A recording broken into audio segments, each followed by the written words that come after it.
Hello दोस्तों, स्वागत है आप सभी के अपने चैनल आरके एक्सपर्ट क्लासेस पर। तो कैसे हैं आप सभी? आई होप कि आप लोग अच्छे होंगे और अपने अपने स्टडी में लगे होंगे। तो अभी के इस क्लास में हम बताने वाले हैं मैट्रिक फाइनल बोर्ड परीक्षा 2024 के लिए, जो आप लोग का 20 फरवरी को विज्ञान का फाइनल परीक्षा होने वाला है 20 फरवरी को। तो उसके लिए साइंस यानी विज्ञान के पूरे हम लोग 80 क्वेश्चन को देखने वाले हैं अभी के इस क्लास में। आप लोग से रिक्वेस्ट है कि आप लोग क्लास में अंत तक बने रहिएगा और प्रत्येक प्रश्न का जवाब भी देते चलिएगा। आप लोग क्लास में अंत तक बने रहिएगा, पूरा 80 में 80 आप लोग क्वेश्चन कीजिएगा। तो देखिए यहाँ पर विषय कोड 112 रहेगा आप लोग का, और यहाँ पर एग्जाम जो होगा वह साइंस है। तो साइंस का एग्जाम 80 नंबर का होता है, क्योंकि आप जानते हैं 20 नंबर का प्रैक्टिकल होता है, इसलिए इसका एग्जाम जो होगा वह 80 नंबर का ही होगा। और आप लोग को एग्जाम में 80 ऑब्जेक्टिव क्वेश्चन पूछा जाएगा, जिनमें से 40 का जवाब देना है, और समय आप लोग का 2 घंटा 45 मिनट मिलेगा। तो चलिए बिना देर के क्लास को स्टार्ट करते हैं। फर्स्ट क्वेश्चन देखिए पूछा गया है। फर्स्ट क्वेश्चन, आधुनिक आवर्त सारणी में समूह की संख्या है। बताना है कि आधुनिक आवर्त सारणी में समूह की संख्या कितना होता है, 7 या 8 या 9 या 18। तो देखिए इसका करेक्ट आंसर क्या हो जाएगा। आधुनिक आवर्त सारणी में समूहों की संख्या पूछे या वर्गों की संख्या पूछे तो 18 होता है, याद रखिएगा। Option number D correct answer होगा। चलिए नेक्स्ट क्वेश्चन 2 नंबर पूछा गया है कि विद्युत चुंबकीय प्रेरण की खोज किसने की थी। बताना है कि विद्युत चुंबकीय प्रेरण की खोज किसने की थी। तो याद रखिएगा विद्युत चुंबकीय प्रेरण की खोज फैराडे ने की थी। Option number A correct answer होगा। चलिए नेक्स्ट क्वेश्चन पूछा गया है, विद्युत धारा उत्पन्न करने के युक्त को कहते हैं। बताना है कि विद्युत धारा उत्पन्न करने के युक्त को क्या कहते हैं। तो याद रखिएगा जनित्र कहते हैं। Option number A correct answer होगा। नेक्स्ट क्वेश्चन देखिए 4 नंबर है कि नाभिकीय ऊर्जा प्राप्त करने हेतु आवश्यक है। नाभिकीय ऊर्जा प्राप्त करने हेतु क्या आवश्यक है। तो याद रखिएगा नाभिकीय ऊर्जा प्राप्त करने हेतु यूरेनियम आवश्यक है। Option number A correct answer होगा। नेक्स्ट क्वेश्चन देखिए 5 नंबर है, पराग कोश में पाए जाते हैं।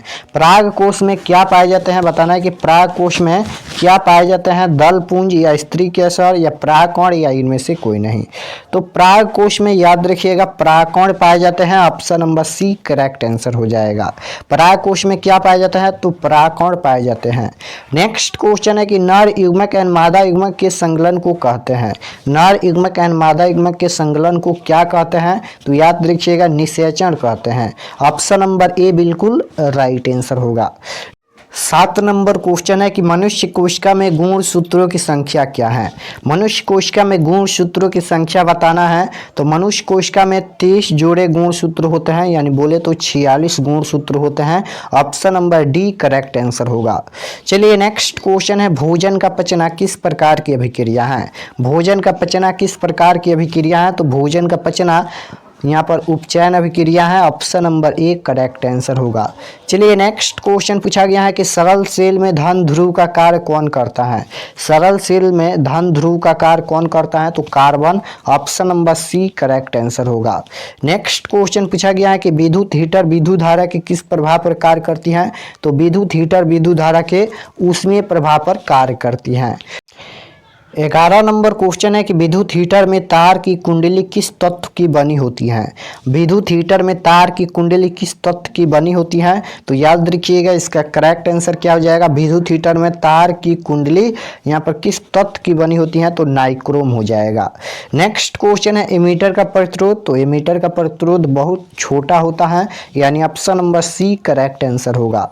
नेक्स्ट क्वेश्चन है कि पोटेशियम की परमाणु संख्या। पोटेशियम की परमाणु संख्या बताना है। तो पोटेशियम की परमाणु संख्या 19 होता है। ऑप्शन नंबर सी यहाँ पर बी होना चाहिए, यानी आप लोग आंसर को याद रखिएगा। यहाँ पर कितना होता है, तो 19 होता है। पोटेशियम की परमाणु संख्या 19 होता है। नेक्स्ट क्वेश्चन है कि एंड्रोजन क्या है। एंड्रोजन क्या है यहाँ पर। तो एंड्रोजन यहाँ पर नर्लिंग हार्मोन है। Option number A correct answer होगा। चलिए नेक्स्ट क्वेश्चन है, मानव हृदय में कितने कोष्ठ पाए जाते हैं। मानव हृदय में कितने कोष्ठ पाए जाते हैं। तो मानव हृदय में यहाँ पर 4 कोष्ठ पाए जाते हैं। Option number C correct answer होगा। नेक्स्ट क्वेश्चन है मैग्नीशियम पाया जाता है। मैग्नीशियम किस में पाया जाता है? तो याद रखिएगा मैग्नीशियम जो है वह क्लोरोफिल में पाया जाता है। Option number A correct answer हो जाएगा। नेक्स्ट क्वेश्चन देखिए पूछा गया है कि हीमोग्लोबिन की कमी से कौन सा रोग होता है? हीमोग्लोबिन की कमी से कौन सा रोग उत्पन्न होता है? तो हीमोग्लोबिन की कमी से यहाँ पर एनीमिया रोग होता है। ऑप्शन नंबर क्या हो जाएगा? हीमोग्लोबिन की कमी से एनीमिया रोग। Option number C correct answer. Next question देखिए पूछा गया है प्रकाश संश्लेषण की क्रिया होती है। प्रकाश संश्लेषण की क्रिया किसमें होती है? तो प्रकाश संश्लेषण की क्रिया जो है वह हरे पौधों में होती है। Option number C correct answer होगा। नेक्स्ट क्वेश्चन है मेंडल ने अपने प्रयोग के लिए बगीचे में उगाए जाने वाले किस पौधे का चयन किया? मेंडल ने अपने प्रयोग के लिए बगीचे में उगाए जाने वाले किस पौधे का चयन किया? तो साधारण मटर का चयन किया। Option number A correct answer होगा। चलिए नेक्स्ट क्वेश्चन पूछा गया है कि सभी जीव जंतुओं के लिए ऊर्जा का अंतिम स्रोत है। सभी जीव जंतुओं के लिए ऊर्जा का अंतिम स्रोत क्या है? तो 20 नंबर क्वेश्चन का करेक्ट आंसर क्या हो जाएगा? यहाँ पर सभी जीव जंतुओं के लिए ऊर्जा का अंतिम स्रोत यहाँ पर सूर्य है। Option number A correct answer. Next question है ओजोन परत किस मंडल में पाया जाता है? तो ओजोन परत यहाँ पर सप्ताप मंडल में पाया जाता है। नेक्स्ट क्वेश्चन है आवर्त सारणी में कितने वर्ग होते हैं? तो ये फर्स्ट नंबर क्वेश्चन पर देखे थे, पूछा गया था उसमें कि आवर्त सारणी में यहाँ पर समूह कितने होते हैं? तो समूह भी 18 होते हैं और वर्ग भी 18 होते हैं, यानी option number D correct answer होगा। नेक्स्ट क्वेश्चन पूछा गया है 23 नंबर क्वेश्चन है कि हीलियम कैसा तत्व है? बताना है कि हीलियम कैसा तत्व है। तो याद रखिएगा हीलियम यहाँ पर अकीरिय तत्व है। Option number A correct answer हो जाएगा। हीलियम कैसा तत्व है? तो अकीरिय तत्व है।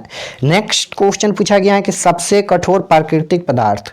तो सबसे कठोर प्राकृतिक पदार्थ हीरा होता है। Option number C correct answer हो जाएगा।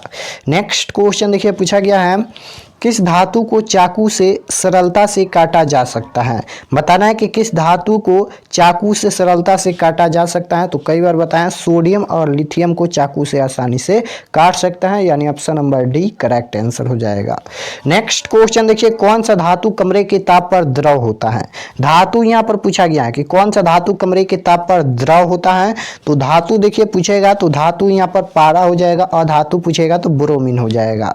नेक्स्ट क्वेश्चन है कि लोहे की परमाणु संख्या। तो लोहे की परमाणु संख्या कितना होता है? तो लोहे की परमाणु संख्या 26 होता है। नेक्स्ट क्वेश्चन है उदासीन विलयन का पीएच मान।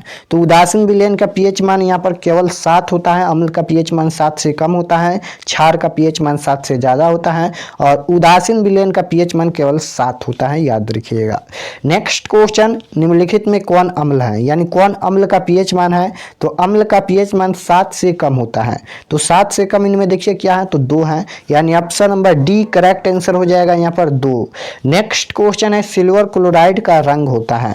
तो सिल्वर क्लोराइड का रंग कैसा होता है? तो सिल्वर क्लोराइड का रंग यहाँ पर सफेद होता है, याद रखिएगा। चलिए नेक्स्ट क्वेश्चन है नमक का रासायनिक सूत्र।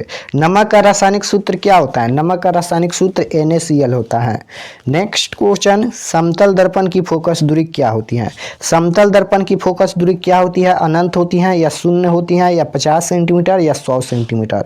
तो समतल दर्पण की फोकस दूरी याद रखिएगा, समतल दर्पण की फोकस दूरी अनंत होती है, यानी option number A correct answer हो जाएगा। समतल दर्पण की फोकस दूरी अनंत होती है। नेक्स्ट क्वेश्चन है कि उत्तल दर्पण का उपयोग होता है।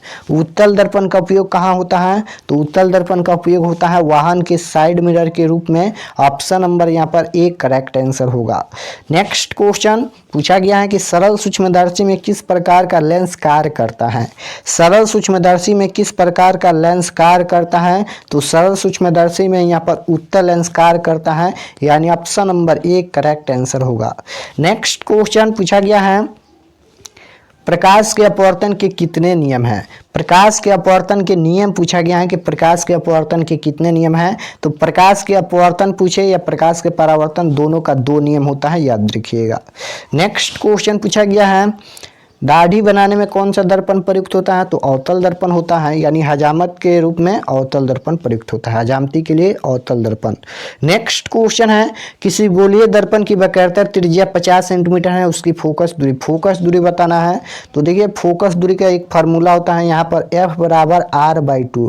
फोकस दूरी का फार्मूला F बराबर R/2। R की जगह पर 50 सेंटीमीटर, यानी वक्रता त्रिज्या 50 सेंटीमीटर है, बट्टा में 2 हो जाएगा, कटाएंगे तो यहाँ पर 25 सेंटीमीटर हो जाएगा, जो कि देखिए कहाँ पर दिया गया है 25 सेंटीमीटर, ऑप्शन नंबर बी में दिया गया है।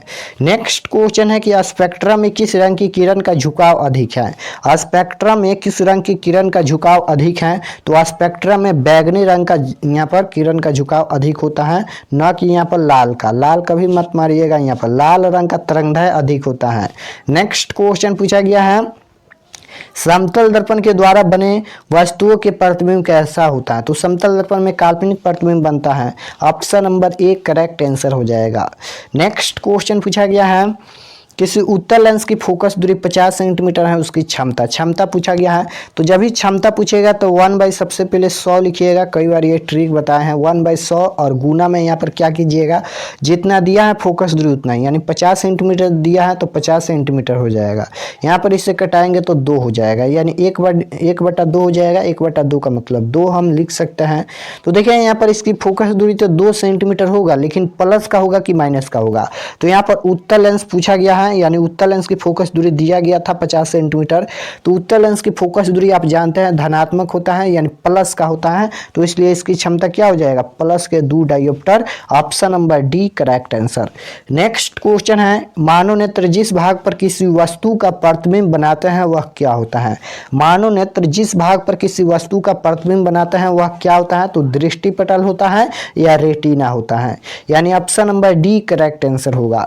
नेक्स्ट क्वेश्चन है, निम्नलिखित में स्पष्ट दर्शन की न्यूनतम दूरी कौन है? निम्नलिखित में स्पष्ट दर्शन की न्यूनतम दूरी बताना है।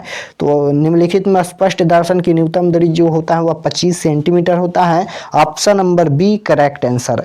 नेक्स्ट क्वेश्चन है, निकट दृष्टि दोष के निवारण के लिए किस लेंस का व्यवहार किया जाता है? निकट दृष्टि दोष पूछा गया है, निकट दृष्टि दोष को दूर करने के लिए, तो निकट दृष्टि दोष पूछा गया है तो अवतल लेंस हो जाएगा, दूर दृष्टि दोष पूछेगा तो उत्तल लेंस। नेक्स्ट क्वेश्चन है, किसी उत्तल लेंस की फोकस दूरी यहाँ पर 50 सेंटीमीटर, उसकी क्षमता। तो अभी ये क्वेश्चन बताया है, यहाँ पर 2 डायोप्टर होगा प्लस का। नेक्स्ट क्वेश्चन है कि चंद्रमा पर खड़े आंतरिक यात्री को आकाश प्रतीत होता है। चंद्रमा पर खड़े आंतरिक यात्री को आकाश कैसा प्रतीत होता है? तो काला प्रतीत होता है, याद रखिएगा, option number D correct answer होगा। नेक्स्ट क्वेश्चन पूछा गया है, परिपथ में विद्युत धारा की माप किससे की जाती है? परिपथ में विद्युत धारा की माप किससे की जाती है? तो याद रखिएगा, परिपथ में विद्युत धारा की माप जो है वह किससे की जाती है? तो एमीटर से की जाती है। नेक्स्ट क्वेश्चन, विभव और विभवांतर का एसआई मात्रक बताना है। विभव और विभवांतर का एसआई मात्रक क्या होता है? तो विभव और विभवांतर का एसआई मात्रक जो होता है वह वोल्ट होता है, option number A correct answer होगा। नेक्स्ट क्वेश्चन है, आवेश का एसआई मात्रक, तो आवेश का एसआई मात्रक कूलम होता है। नेक्स्ट क्वेश्चन 49 नंबर क्वेश्चन है कि खिलौनों में किस सेल का उपयोग होता है? खिलौनों में किस सेल का उपयोग होता है बताना है। तो खिलौनों में यहाँ पर सूखा सेल का उपयोग होता है, option number A correct answer हो जाएगा। चलिए नेक्स्ट क्वेश्चन 50 नंबर, डायनेमो से कैसी धारा प्राप्त होती है? इसका आंसर आप लोग बताइएगा कि डायनेमो से कैसी धारा प्राप्त होती है, यह आप लोग का होमवर्क रहेगा। बहुत ही सिंपल क्वेश्चन है। देखिए यहाँ पर ये दोनों होगा नहीं, यहाँ पर सी और डी नहीं होगा, यहाँ पर ए और बी में से बताना है कि डायनेमो से कैसी धारा प्राप्त होती है, प्रत्यावर्ती धारा या दृष्टि धारा। इसका कमेंट में जरूर आंसर बताइएगा, हम सभी का आंसर देखते हैं। काफी सिंपल क्वेश्चन है और कई बार बताए भी हैं डायनेमो से कैसी धारा प्राप्त होती है। चलिए नेक्स्ट क्वेश्चन देखते हैं 51 नंबर। 51 नंबर क्वेश्चन है, नाभिकीय ऊर्जा प्राप्त करने हेतु आवश्यक है। नाभिकीय ऊर्जा प्राप्त करने हेतु क्या आवश्यक है? तो नाभिकीय ऊर्जा प्राप्त करने हेतु यहाँ पर यूरेनियम आवश्यक है। नेक्स्ट क्वेश्चन, विद्युत धारा उत्पन्न करने के हेतु, ये क्वेश्चन 2 बार रिपीट हो गया, तो क्या कहते हैं? जनित्र कहते हैं। नेक्स्ट क्वेश्चन है, हीरा एंड ग्रेफाइट किसका अप्रूप है? हीरा एंड ग्रेफाइट किसका अप्रूप है? तो याद रखिएगा, हीरा एंड ग्रेफाइट जो होता है वह कार्बन का अप्रूप होता है। 55 नंबर क्वेश्चन है कि काली चूना में जब जल डाला जाता है तो अभिक्रिया होती है। बताना है कि काली चूना में जब जल डाला जाता है तो कौन सी अभिक्रिया होती है, तो वह अभिक्रिया बहुत ही उष्मा छिपी होती है। Option number A correct answer होगा। नेक्स्ट क्वेश्चन देखिए पूछा गया है सोना की परमाणु संख्या, तो सोना के परमाणु संख्या 79 होता है। नेक्स्ट क्वेश्चन है किस जीव में हीमोग्लोबिन नहीं होता है। बताना है कि किस जीव में हीमोग्लोबिन नहीं होता है, तो यहाँ पर किस जीव में हीमोग्लोबिन नहीं होता है, तो मक्खी में हीमोग्लोबिन नहीं होता है। नेक्स्ट क्वेश्चन है पौधों में भोजन किस रूप में जमा होता है। पौधों में भोजन किस रूप में जमा होता है, तो याद रखिएगा स्टार्च के रूप में जमा होता है। नेक्स्ट क्वेश्चन है शरीर में सबसे छोटी रक्त वाहिनियाँ क्या है, तो शरीर में सबसे छोटी रक्त वाहिनियाँ वैना केवा है। नेक्स्ट क्वेश्चन है कि पौधों में जनन अंग कहाँ पाए जाते हैं। पौधों में जनन अंग कहाँ पाए जाते हैं, तो पौधों में जनन अंग जो है वह पुष्प में पाए जाते हैं। Option number A correct answer होगा। नेक्स्ट क्वेश्चन है प्रकाश संश्लेषण होता है। प्रकाश संश्लेषण कब होता है, तो प्रकाश संश्लेषण हमेशा दिन में होता है, क्योंकि रात में प्रकाश नहीं होता है, इसलिए हमेशा दिन में प्रकाश संश्लेषण होता है। नेक्स्ट क्वेश्चन है निम्नलिखित में कौन सी अधातु विद्युत का सुचालक होता है। यहाँ पर अधातु बताना है, तो अधातु कौन है, तो यहाँ पर क्या हो जाएगा, कौन सा अधातु विद्युत का सुचालक होता है, तो ग्रेफाइट। नेक्स्ट क्वेश्चन है निकट दृष्टि दोष के दूर करने के लिए कौन सा लेंस प्रयुक्त होता है, तो निकट दृष्टि दोष पूछा गया है और लेंस होगा। नेक्स्ट 64 नंबर क्वेश्चन है कि विद्युत का अच्छा चालक है। विद्युत का अच्छा चालक क्या होता है, तो विद्युत का सबसे अच्छा चालक चांदी होता है, याद रखिएगा। Option number D correct answer होगा। नेक्स्ट क्वेश्चन है कि लेंस की शक्ति की इकाई क्या होती है। लेंस की शक्ति की इकाई बताना है, तो लेंस की शक्ति की इकाई डायोप्टर होती है। नेक्स्ट क्वेश्चन है तारे के टिमटिमाने का कारण है। तारे के टिमटिमाने का क्या कारण है, तो तारे के टिमटिमाने के कारण यहाँ पर वायुमंडलीय अपवर्तन है, यानी option number B correct answer होगा। चलिए नेक्स्ट क्वेश्चन पूछा गया है किस लेंस को अभिसारी लेंस भी कहते हैं। किस लेंस को अभिसारी लेंस भी कहते हैं, तो याद रखिएगा अभिसारी पूछा गया है, तो उत्तल लेंस को अभिसारी लेंस कहते हैं और अवतल लेंस को अपसारी लेंस कहते हैं। नेक्स्ट क्वेश्चन है किसी आंतरिक यात्री को आकाश कैसा प्रतीत होता है। किसी आंतरिक यात्री को आकाश कैसा प्रतीत होता है, तो याद रखिएगा किसी भी आंतरिक यात्री को आकाश काला प्रतीत होता है। नेक्स्ट क्वेश्चन है किस दर्पण से हमेशा वस्तु से छोटा प्रतिबिंब बनता है, तो यहाँ पर उत्तल दर्पण में वस्तु से छोटा प्रतिबिंब बनता है और अवतल दर्पण में वस्तु से बड़ा प्रतिबिंब बनता है। नेक्स्ट क्वेश्चन है कौन सी बीमारी श्वसन तंत्र से संबंधित है, तो निमोनिया होता है, ऑप्शन नंबर ए हो जाएगा। नेक्स्ट क्वेश्चन है एक घोल नीले लिटमस पत्र को लाल कर देता है, तो घोल का पीएच मान क्या होगा। यहाँ पर घोल है, घोल का पीएच मान बताना है, तो घोल का पीएच मान देखिए क्या होगा। एक घोल नीले लिटमस पत्र को लाल करता है, तो नीले लिटमस पत्र को लाल कौन करता है, तो नीले लिटमस पत्र को लाल जो करता है वह अम्ल करता है और अम्ल का पीएच मान 7 से कम होता है, तो इनमें 7 से कम 2 है, तो 2 करेक्ट आंसर होगा। नेक्स्ट क्वेश्चन है सरल सूक्ष्मदर्शी में किस प्रकार का लेंस कार्य करता है, तो यह उत्तल लेंस कार्य करता है। नेक्स्ट क्वेश्चन है प्रकाश के अपवर्तन के नियम, तो प्रकाश के अपवर्तन पूछे या प्रकाश के परावर्तन पूछे, दोनों का 2 नियम होता है। नेक्स्ट क्वेश्चन है हमारा शरीर का पीएच मान कार्य करता है, तो हमारा शरीर का पीएच मान जो है वह 7.0 से 7.8 तक कार्य करता है। नेक्स्ट क्वेश्चन है विरंजक चूर्ण का सूत्र, तो विरंजक चूर्ण का सूत्र जो होता है वह CaOCl2 होता है, option number A correct answer होगा। चलिए नेक्स्ट क्वेश्चन पूछा गया है ताजे दूध का पीएच मान होता है। ताजे दूध का पीएच मान क्या होता है, तो ताजे दूध का पीएच मान जो होता है वह 6 के बराबर होता है। नेक्स्ट क्वेश्चन देखिए निम्नलिखित में कौन क्षारक का पीएच मान है, तो क्षारक का पीएच मान यहाँ पर क्या होता है, क्षारक का पीएच मान 7 से ज़्यादा 9 है।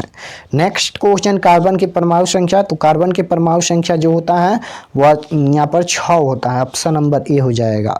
नेक्स्ट क्वेश्चन सबसे कठोर प्राकृतिक पदार्थ, ये भी क्वेश्चन 2 बार रिपीट हो गया है। यहाँ पर 3-4 क्वेश्चन जो है वह 2 बार रिपीट हो गया, इसके लिए सॉरी, गलती से यहाँ पर 2 बार रिपीट हो जाता है, तो इसका करेक्ट आंसर क्या होगा, चांदी हो जाएगा।